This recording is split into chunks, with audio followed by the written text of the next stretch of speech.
IIT preparation, IIT exam ఇంకా మర్చిపోలేదు. EAMCET exam నా కళ్ళ ముందే కనబడుతుంది. ఏదో ఈ కాలేజీలో ఇంజనీరింగ్లో చేరాను, అప్పుడే మొదలెట్టాలనా? ఇంకా ఫస్ట్ సెమిస్టర్ కూడా కాలేదు. ప్లేస్మెంట్ ప్రిపరేషన్ అంటారు, కాంపిటేటివ్ ఎగ్జామ్ అంటారు. ఇంతేనా మా బతుకు? ఎంతోమంది విద్యార్థులు ఇంజనీరింగ్ కానీ డిగ్రీ కానీ మరో కోర్సులో చేరిన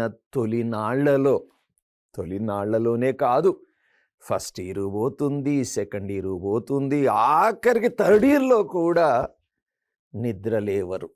ఫైనల్ ఇయర్ వస్తుంది, ప్లేస్మెంట్స్ మరో కాంపిటేటివ్ ఎగ్జామో వస్తుంది. ఒక్కసారి టెన్షన్కి గురవుతారు. ఏం చెయ్యాలి? డియర్ స్టూడెంట్స్ అండ్ పేరెంట్స్, ఇప్పుడే మొదలెట్టాలా అనే ప్రశ్న అనేక మంది స్టూడెంట్స్ ఫస్ట్ ఇయర్లో ఎవరన్నా చెబితే పిచ్చోళ్ళలాగా చూస్తారు. మన జీవితంలో particularly middle class, lower middle class or poor community, గ్రామీణ నేపథ్యం గల వాళ్ళ గురించి నేను పర్టికులర్గా చెప్తున్నా. ఉన్న వాళ్ళ గురించి, సిల్వర్ గోల్డ్ స్పూన్స్తో పుట్టిన వాళ్ళ గురించి నేను చెప్పను. వాళ్ళు చదువుకున్న, డిగ్రీ ఉన్న వాళ్ళు ఏదో బతికిపోతారు, అమ్మాయి సంపాదించిన ఆస్తులతోటి ఆనందంగా ఉంటారు. మరి మిగతా వాళ్ళ సంగతి ఏంటి? ఎప్పుడు మొదలెట్టాలి నా ప్రిపరేషన్?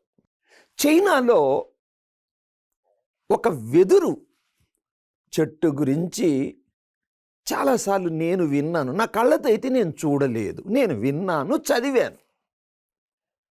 ఆ వెదురు చెట్టు మ్యాక్సిమం హైట్ దగ్గర 80 అడుగులు అట. 80 అడుగులంటే 8 అంతస్తులు. మరి ఇంత ఎత్తు ఎదగడానికి తనకి, ఆ చెట్టుకి 5 సంవత్సరాల 3 నెలలు దగ్గర పడుతుందంట. మరి సంవత్సరం ఎంత పెరుగుతుంది అనే ఆలోచన మనందరికీ రావచ్చు. ఒక రైతు ఆ చెట్టుని నాటాడు అనుకుందాం. సంవత్సరం పొడుగుతా నీరు పోస్తూనే ఉంటాడు. సంవత్సరం దాటాక దానికి ఒక్క ఆకు వస్తుందంట. 2-3 సంవత్సరాల తర్వాత ఒక చిన్న రెమ్మ, కొమ్మ వస్తుంది. దాదాపు 4-5 సంవత్సరాల వరకు దానిలో ఎదుగుదల అంతగా ఉండదట. ఆఖరి 3-4 నెలలలోనే ఉన్న పలంగా అమాంతంగా అది అందనంత ఎత్తు, 8 అంతస్తులంత ఎత్తు, 80 అడుగులు పెరుగుతుందట. అదేంటి సార్, మరి ఇన్నాళ్ళు ఏం చేస్తుంది? నిద్రపోయిందా? డే 1 నుంచే ఎందుకు మొదలెట్టలేదు? ఒక్కసారికి పెరిగింది కదా. ఫైనల్ ఇయర్ బీటెక్లో ఒక్కసారిగా క్యాంపస్ ప్లేస్మెంట్, నాకు ₹1 కోటి ప్యాకేజ్ ఎందుకు రాకూడదు? ఆ చెట్టు సంగతి చూద్దాం. నాటిన నాటి నుంచి భూమి పొరలలో వేర్లు వ్యాపించడం మొదలెడతాయి. పైన 80 అడుగుల ఎత్తు ఉన్న తన కాండాన్ని బలంగా నిలుపుకోవాలి అంటే పునాది కూడా అంతే పటిష్టంగా ఉండాలి కదా. సో భూమి కింద కనబడకుండా దాని వేర్లు ఎంతగా వ్యాపిస్తాయంటే 80 అడుగుల ఎత్తుని తట్టుకొని నిలబడగలుగుతుంది. పెద్ద పెద్ద గాలి దుమారాల్ని తట్టుకోగలుగుతుంది.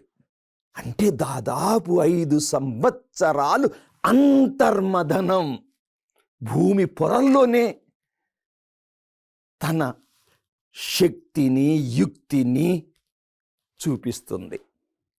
బిడ్డ, ఏం చెప్పాలనుకున్న అర్థమైందా? బీటెక్ ఫస్ట్ ఇయర్లోనే స్టార్ట్ చేస్తావో, డిగ్రీ ఫస్ట్ ఇయర్లోనే స్టార్ట్ చేస్తావు నీ ప్రిపరేషన్. అది హయ్యర్ ఎడ్యుకేషన్ అనండి, ప్లేస్మెంట్ అనండి, గేట్ ఎగ్జామ్ అనండి, మరొకటి అనండి. అయితే 6 నెలలు ప్రిపేర్ అయ్యాక ఏం కనబడుతుంది? ఏమీ కనబడదు. కానీ అంతర్గతంగా నీ శక్తి నీ మెదడులో, నీ ఆలోచనల్లో, నీ ఎమోషనల్ స్ట్రెంగ్త్లో ఉంటుంది. మొదటి సంవత్సరం నుంచి పునాది వేసుకుంటావు. సెమిస్టర్ బై సెమిస్టర్ నీ సబ్జెక్టుకు సంబంధించి, నువ్వు కంప్యూటర్ సైన్స్ అనుబంధ సంస్థలైతే దానికి సంబంధించిన programming languages, data structure, algorithm, DBMS, operating system, AIML etcetera etcetera. Civil mechanical అయితే డిజైన్కి సంబంధించి, ఎలక్ట్రికల్ దానికి సంబంధించి, ఎలక్ట్రానిక్ సంబంధించి, సెమీకండక్టర్కి సంబంధించి పునాది వేసుకుంటూ ఉంటావు. ఈ పునాది బలంగా ఉన్నప్పుడు, అవకాశం వచ్చినప్పుడు ఫైనల్ ఇయర్లో ఎటువంటి పరీక్షనైనా తట్టుకొని నిలబడి విజయం సాధించగలుగుతాం. చైనీస్ వెదురు చెట్టు తను నిజంగా చూడాలి అంటే 5 సంవత్సరాల 3 నెలలు పడుతుందంట. మరి మనం కూడా బీటెక్ ఫైనల్ ఇయర్ అయ్యాకనో, డిగ్రీ మరో కోర్సు ఫైనల్ ఇయర్ అయ్యాకనో ఒక అద్భుతాన్ని చూపించాలి, అద్భుతాన్ని సాధించాలి, మనకి మనం సంతోషపడాలి, అమ్మా నాన్న సంతోషపడాలి, చదువుకున్న కాలేజీ సంతోషపడాలి అంటే నీ ప్రయత్నం ఎప్పుడు ఉండాలి బిడ్డ? ఇప్పుడే మొదలెట్టాలా? ఆలోచన చేయండి.